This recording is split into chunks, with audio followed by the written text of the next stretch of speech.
Reka nongere gususa cyane mukunzi wa Davis Entertainment. Reka nkubwire ngo komeza ugira ibihe byiza aho waba uherereye hose, haba mu Rwanda cyangwa se hanze yarwo. Turagatse n'amakuru yacu, na makuru y'imyidagaduro tugenda tubagezaho buri uko bukeye nuko bwije, tugira ngo tumenye uko bihagaze muri iki gisata cy'imyidagaduro. Mu makuru y'uyu munsi rero ndaza kubwira ko Mutesi Jolly wabaye Miss Rwanda 2016 yagaragaje ko yishimiye intambwe Kenza yateye yo kwegukana ikamba rya Miss Bubiligi mu 2024, akagaragaza ko rero ari ikintu cyo kwishimira nk'abanyarwanda bose muri rusange. Ibintu rero ahurizaho n'abarimo Miss Nishimwe Naomie, byanagaragaye ko yari inshuti y'akadasohoka n'uyu Kenza Joanna. Mu yandi makuru rero ndakugezaho, ndaza kubwira ko Pifura yari yaravuze ibitaro Jay Polly azapfiramo. Muri inkuru tukaba turaza kwibaza niba Tough Gangs bari abahanuza. Amakuru arambuye rero ni mu kanya gato cyane.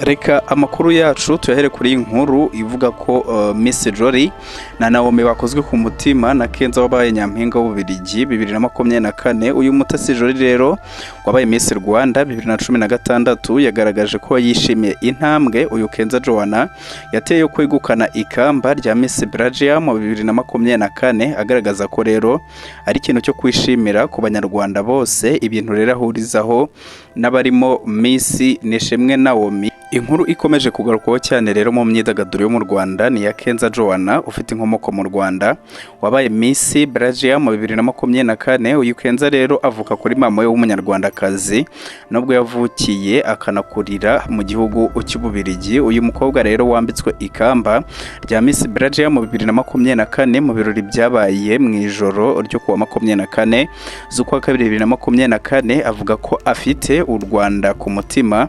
Yarusuye kenshi rero kuva mu bwana bwe, ndetse buri myaka ibiri arahagera. Mu butumwa rero Miss Jolly yashyize ku mbuga nkoranyambaga ze yagize ati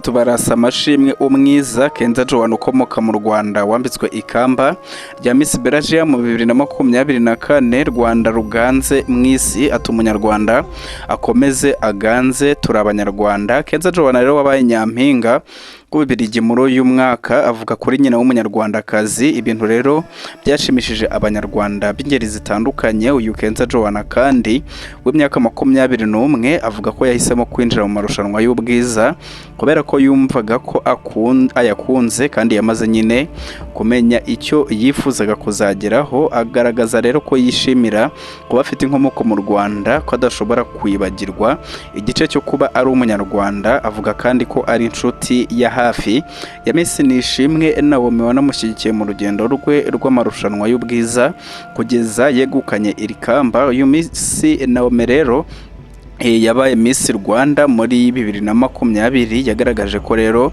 ari by'igiciro gikomeye kuba Kenza yegukanye ikamba rya Miss Bubiligi mu 2024, amurata amashimwe. Umushinga rero Kenza yaserukanye mu irushanwa ngo no gufasha abana kubona uburezi bwiza, kubafasha kubona imfashanyo abarimu babizobereye, no kubafasha mu bibazo birebana n'ibyiyumviro cyane cyane aho usanga hari abana abihebye. Kenza rero avuga ko uyu mushinga we ngo azawukorera mu Bubiligi no mu Rwanda nk'ibihugu bimuhora ku mutima mu bihe bitandukanye. Uyu Kenza rero yumvikanye agaruka ku Rwanda, asura kenshi gashoboka, akamara igihe kwa sekuru na nyirakuru we ubyara mama we witwa Gakire Joseline. Mu byo rero atajya yibagirwa ngo n'ukuntu iyo yahaje abantu bishimira kuba hari amagambo azi mu Kinyarwanda yumva ku rwego rwo hejuru, nubwo kukivuga atari neza cyane, nk'indyo zirimo rero isombe, imineke n'amatunda byo mu Rwanda arabikunda cyane. Uyu Kenza Joanna rero yegukanye ikamba mu bakobwa 32 bari bahatanye, nabo rero bakuwemo abandi 15. Aba rero nabo bageze mu ijonjora rya nyuma, nubwo rero bigitangira byari abakobwa 2,000 bakagenda babivamo mu byiciro byabanje. Ibiro ntaramakuru Bubiligi bivuga ko nyuma yo kwegukana iri kamba uyu Joanna yagize ati muri uyu mwaka ndashaka gufasha abandi bantu by'umwihariko urubyiruko ati ndifuza kugira icyo mpindura nka Miss Belgique. Kenza rero akomoka igikondo hariya mu Rwanda. Ibinyamakuru rero byo mu Bubiligi bivuga ko nyina wa Kenza ari umunyarwandakazi wahunze mu gihe cya jenoside yakorewe abatutsi mu 1994 aza gushakana n'umugabo w'umubiligi. Uyu Kenza rero wiga mu mwaka wa gatatu muri kaminuza ubucuruzi mpuzamahanga cyangwa se International Businesses. Ubwo yiyamamazaga yagiranye ikiganiro n'Isimbi TV yo mu Rwanda ahamya ko rero aza mu Rwanda nibura mu myaka 2 akazamo inshuro imwe. Avuga ko rero kenshi nyina mujyanaga mu Rwanda akaba ku babyeyi ba nyina, ndetse ko igihe kinini yabaye igikondo no mu tundi duce two muri Kigali. Kenza rero avuga ko aterwa ishema no kuba ari umunyarwandakazi ngo kandi ko iyo ari mu Rwanda yumva ngatekanye. Uyu Nyampinga rero w'Ububiligi yemeza ko ibiryo byo mu Rwanda akunda birimo isombe, amatunda, imineke, fanta, ndetse agakunda n'abahanzi barimo Meddy na Bruce Melody. Uyu Kenza kandi yemeza ko akiri muto yigeze guhura n'ironda ruhu mu Bubiligi bitewe n'uko ababyeyi be bose atari abazungu. Ntabwo rero ari Kenza w'umunyarwandakazi ufite ubwene gihugu ubwo hanze ubaye Miss, dore ko no muri 2000 uwitwa Sonia Laurent nawe yabaye Miss France. Reka amakuru yacu tuyakomereze kuri inkuru ivuga ko Pfura yavuze ibitaro Jay Polly azapfiramo, ndetse hakaba hari no kwibazwa niba Tuff Gangs barabahanuzi. Tuff Gang rero ni izina rikomeye mu bakunzi b'umuziki nyarwanda by'umwihariko wa hip hop kubera itafari bawushyizeho ndetse bagatinyura benshi bari bafitemo impano muri iyi njyana, ku buryo rero umuntu wese avuze ko bari mu bafashe iya mbere mu gukundisha abantu iyi njyana atababeshe.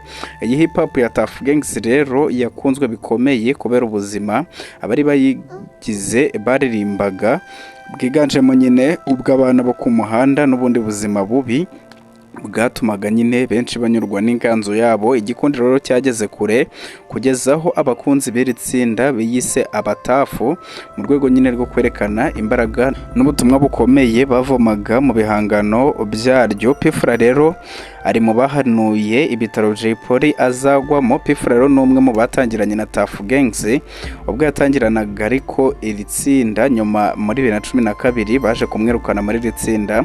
Icyo gihe rero yahise ashinga itsinda rye yise Imperial Mind State, aho yari ari kumwe na Eli Poeta bari banarabyaranye. Nyuma yo kwirukanwa rero uyu muraperi yagiye mu nkundura na bagenzi be kugeza aho nyine batangiye kujya bahimba indirimbo batukana mu buryo bweruye. Byaje guhumira kumira rero muri 2014 ubwo Pfura yashyiraga indirimbo hanze yise Turiho kubera Imana. Muri iyo ndirimbo rero atangira bika mugenzi we Jay Polly akavuga ko yapfiriye mu bitaro bya Muhima, ari nabyo rero uyu muhanzi Jay Polly yaguyemo mu rukerera rwo kuwa 2 Nzeri 2021. Muri iyi ndirimbo rero ya Pfura agaragaza ko Jay Polly yapfuye, akabika rero amenyesha ababyeyi n'umuryango w'umuraperi Bulldog ngo batabare ngo kuko Jay Polly yitabye Imana. Ati umuryango wa Gasana Theo uramenyesha ko umusore wabo Tuyishime Joshua cyangwa se Jay Polly ngo yaraye avuye ku bintu mu ijoro ryakeye mu bitaro bya Muhima. Bikaba rero ngo bimenyeshejwe by'umwihariko umuryango wa Munyaneza Safari n'uwa Maria Solange ngo umuhango wo gushyingura ukazabera mwirimbi rya Rusororo isa 8. Ngaba yagize byago rero ngo mukomeze kwihangana. Kuva iri tsinda rero ryatangira ryaririmbaga indirimbo ziganjemo izirimo ubutumwa bw'imfungwa cyane cyane zagiye mu buroko biturutse ku gukoresha ibiyobyabwenge, gusa baririmbaga nyine n'ubundi bwerekeye abana bo ku muhanda n'ubundi buzima nyine bushaririye, ndetse bamwe banagiye banyuramo. Mu ndirimbo nyinshi zabo rero wasangaga harimo amaganya, agahinda kenshi no kubijyanye no gufungwa cyangwa se ibyo bita ku gisheni, nibyo bakundaga kuba baririmba. Reka amakuru yacu tuyahinire ahangaha nkwibutsa ko iyi ari Davis Entertainment. Ariko bwa mbere rero udusuye ushobora gukanda subscribe kugira ngo tujye tubana mu makuru ajya atandukanye tugenda tubagezaho uko bukeye n'uko bwije. Turabakunda cyane.